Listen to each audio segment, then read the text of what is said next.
Di mulut kita mengatakan, "Ah, itu Piala AFF biasa aja," tapi mungkin di hati kita tetap kecewa. Mekanisme pertahanan ego atau defense mechanism itu sesuatu yang wajar. Kalah, menang, timnas tetap milik kita. Assalamualaikum warahmatullahi wabarakatuh. Salam sejahtera buat kita semuanya. Apa kabar teman-teman?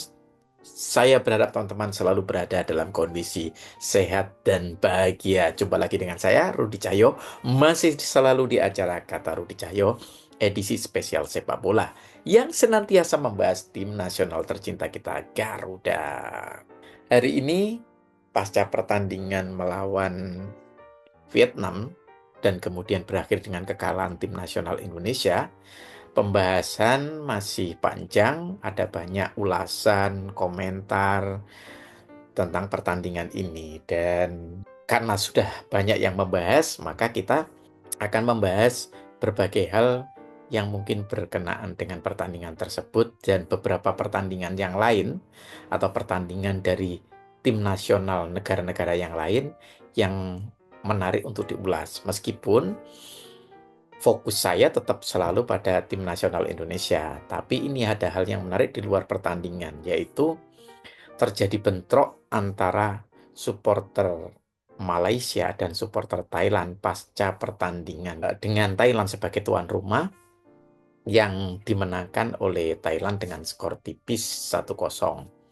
Itu juga berawal dari blunder kiper Malaysia yang umpannya berhasil diserobot gitu ya, dipatahkan, dan kemudian justru berbuah gol untuk Thailand. Dan itu gol sematawayang yang mengantarkan Thailand sebagai pemenang. Dan tentunya situasi seperti ini tidak mengenakkan buat supporter Malaysia. Yang disayangkan, pasca pertandingan itu terjadi bentrokan, saling serang antara supporter Thailand dan supporter Malaysia. Kalau berdasarkan versi media Malaysia ya, tentu saja ini punya sudut pandang atau angle yang bisa berbeda-beda. Tapi katanya memang ada provokasi dari supporter Thailand kepada supporter Malaysia yang kemudian dibales atau ditanggapi gitulah ya, sehingga terjadi bersih tegang antar keduanya. Dan mereka berada di dalam stadion seperti biasa menyaksikan pertandingan sampai dengan pertandingan itu usai. Tapi ternyata dari bersih tegang tersebut, supporter Thailand sudah menunggu di luar gitu ya, yang menyebabkan supporter Malaysia tidak berani keluar. Dan ketika mereka keluar, nah saat itulah penyerangan itu terjadi, sehingga terjadilah saling serang ya antara supporter Malaysia dan supporter Thailand. Entah versinya seperti apa nanti, apakah dikatakan bahwa supporter Malaysia membela diri, kita tidak tahu lah. Tapi yang jelas bentrokan keduanya terjadi, dan kita tidak sedang mencari siapa yang salah, siapa yang benar, tapi kalau saya secara pribadi menyayangkan dan hal tersebut tidak sepatutnya terjadi. Dan kenapa hal ini saya bahas di video kali ini? Karena ini sebagai rem lah ya, kondisi atau situasi ini, kejadian ini sebagai rem, sebagai warning buat supporter kita untuk jangan sekali-kali eh, berada di situasi yang sama atau terjebak dalam bentrokan seperti itu atau mudah terprovokasi. Dan seharusnya tim nasional atau supporter tim nasional kita itu punya modal yang bagus dengan kondisi yang sekarang.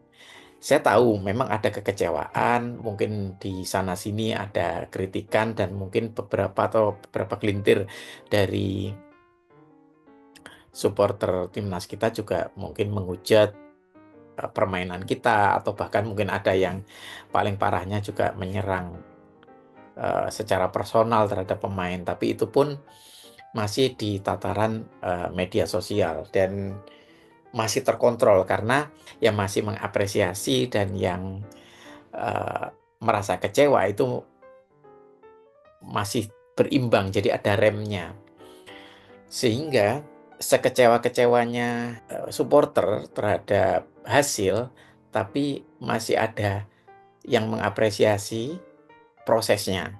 Jadi ada pihak yang kecewa terhadap hasil karena kita kalah 1-0 atas Vietnam, tapi di sisi yang lain ada pengeremnya, yaitu permainannya memang, saya tidak mengatakan permainannya bagus, tapi lebih baguslah daripada ketika melawan Myanmar dan Laos, apalagi ketika melawan Laos ya. Itu kacau, dan ini ada perbaikan paling tidak, meskipun penyerangan dan eh, clinical finishingnya masih buruk gitu ya, tapi pertahanannya jauh lebih baik daripada ketika melawan Laos. Nah, itu layak juga diapresiasi, dan ini yang bikin jadi balance kemudian kan, yang mengapresiasi proses ada, yang kecewa terhadap hasil ada, tapi ada juga yang merasakan kedua-duanya, atau yang bisa objektif lah ya, tetap kecewa ya, kecewa terhadap hasil, tapi sekaligus juga mengapresiasi prosesnya, sehingga ini akhirnya jadi netral kan, ibaratnya sesuatu yang pahit dan yang manis itu jadi satu, jadi rasanya netral gitu. Nah, di samping itu juga ekskalasi atau harapan kita terhadap AFF ini juga tidak sebesar dulu ya.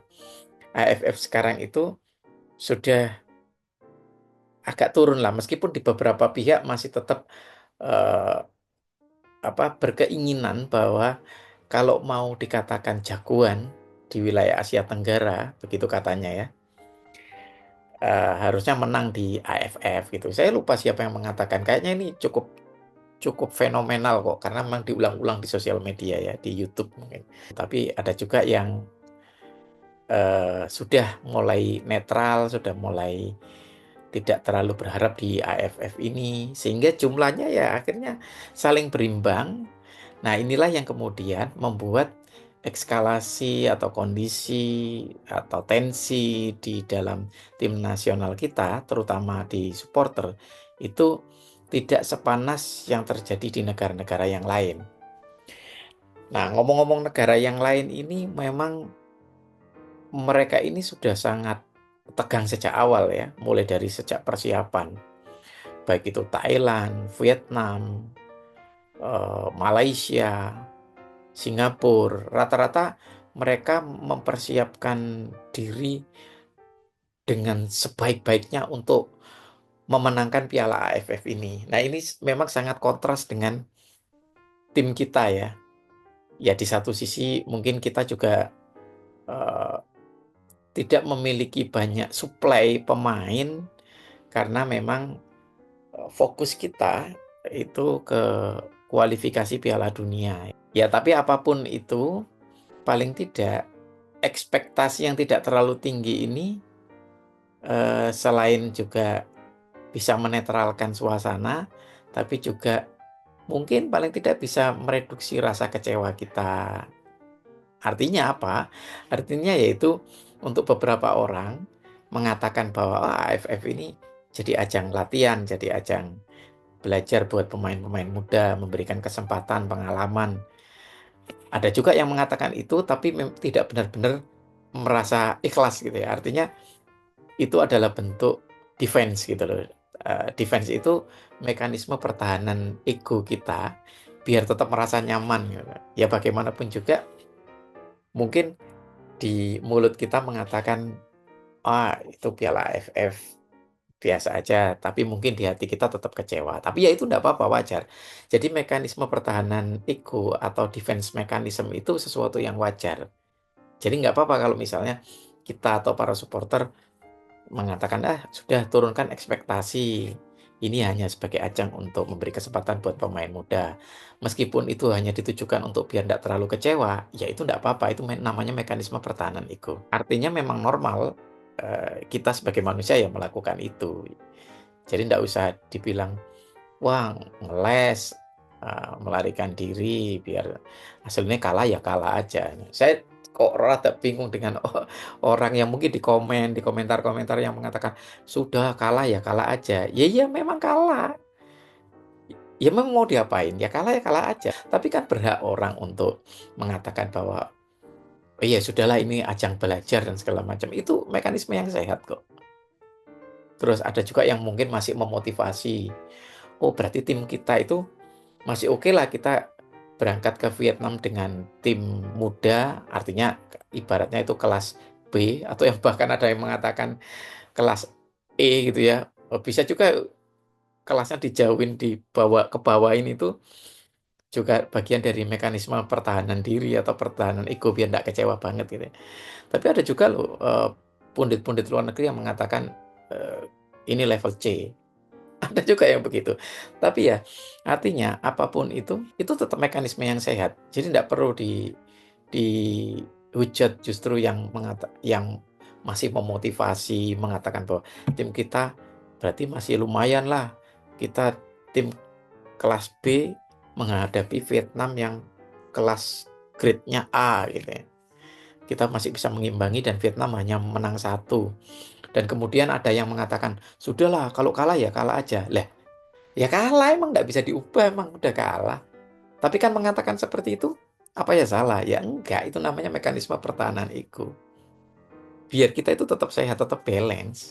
Jadi tetap tetap waras aja dalam menyikapi situasi ini, kayak kondisi timnas yang mungkin kalah atau permainannya kemarinnya waktu Laos tidak terlalu bagus, mungkin ada perkembangan sedikit ketika melawan Vietnam.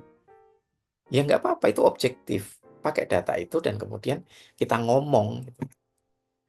Nah itu kan justru mekanisme yang sehat. Nah itu ya. Nah dengan begitu harapannya fans kita, supporter kita itu tetap sehat begini aja, dipertahankan tetap sehat begini aja. Jangan sampai seperti supporternya Thailand dan Malaysia. Mereka itu dari sejak awal sebelum AFF bertanding itu memang kontras banget dengan Indonesia yang santai. Tapi mereka sudah sangat tegang untuk mempersiapkannya. Mereka eh, berlomba-lomba untuk memenangkan Piala AFF ini. Ya memang harus begitu, namanya kompetisi ya. Tapi ya memang mereka eskalasinya udah tinggi sejak sebelum AFF bergulir ya. Ya seperti ini jadinya. Mungkin sekarang tim kita landai-landai. Vietnam mungkin sekarang sedang euforia merayakan kemenangannya setelah 3 kali selalu kalah melawan Indonesia, bahkan Indonesia clean sheet. Itu ya mungkin sekarang sedang merayakan kemenangan itu, ya, sedang bereforia. Sementara Malaysia itu bahkan terjadi intimidasi lagi-lagi ya, seperti yang dulu terjadi ya pada pemain-pemain mereka ya. Ini intimidasinya juga terjadi pada keluarga-keluarga pemain ini. Ya semoga tidak terjadi sesuatu yang buruk lah, yang negatif atau yang menyakiti orang. Dan semoga segera usai. Nah ini ya itu tadi, karena mereka ini tensinya lagi tinggi nih, semua negara-negara yang lain selain Indonesia ini. Terutama Thailand, Vietnam, Malaysia itu mungkin sekarang lagi bersih tegang ya. Nah yang perlu saya garis bawahi, video ini saya buat untuk biar supporter kita, fans tim nasional Indonesia tetap waras, calm down, dan tetap menjaga persatuan antar supporter, antar fans untuk mendukung tim nasional kita apapun kondisinya. Dan sekarang saya bersyukur itu supporter atau fans kita itu jauh lebih dewasa, lebih wise ya, lebih bijaksana. Sehingga kalah menang, timnas tetap milik kita. Demikian dari saya, terima kasih sudah menonton. Assalamualaikum warahmatullahi wabarakatuh.